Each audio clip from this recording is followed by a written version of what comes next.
Hi, I'm Kyle with Reside. We're here on a roof in Minnetonka, Minnesota, and I just wanted to talk to you about what are all the markings that insurance adjusters make on the roofs. Maybe you've driven by a roof, or if you see it on your own roof and you're curious, why are they drawn like a kid on somebody's roof with sidewalk chalk?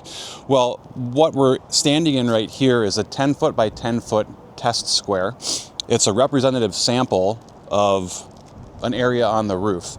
And the thinking goes, and this is standard practice in the insurance industry, is that if we can find damage in a random 10 by 10 area, it's going to represent what we're seeing on that side of the roof. So in this area, you can see all these circles that I made. And if you looked closely, you'd see that there's hail impacts in each one of these areas. Now the roof's pretty gray, pretty old, but you can see that there's fresh black here and it's uniformly circle. The granules are missing. That's textbook hail damage that we're seeing on this roof. That's why we're doing it on this one. This roof's already been approved by the insurance company. But what we'll do with an insurance adjuster is the insurance adjuster will go around, circle all these hail hits if they see any wind damage, and they're going to total them up. Most insurance companies want 8 or more hail impacts per test squared, per 10 by 10 area to approve a roof. In this scenario, obviously we're way above that. So if we looked over here, for their file photos, they're going to label these.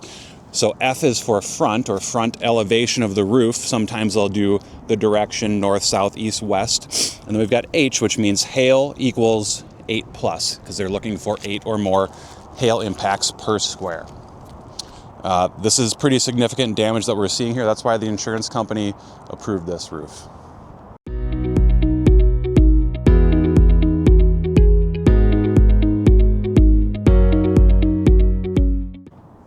Okay, so when the insurance company is assessing your roof for hail damage, they're looking for collateral evidence that tells them, did it hail at your house?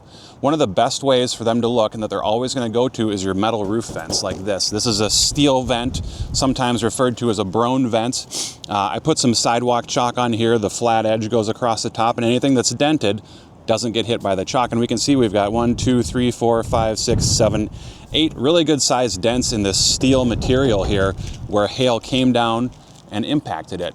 This helps the insurance company know, yes, it definitely hailed at this property. It caused some damage.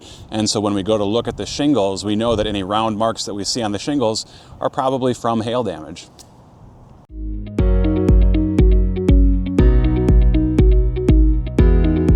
We've been looking at some of the shingles. We looked at some of the roof vents. This is our valley metal, where the two facets of the roof come together.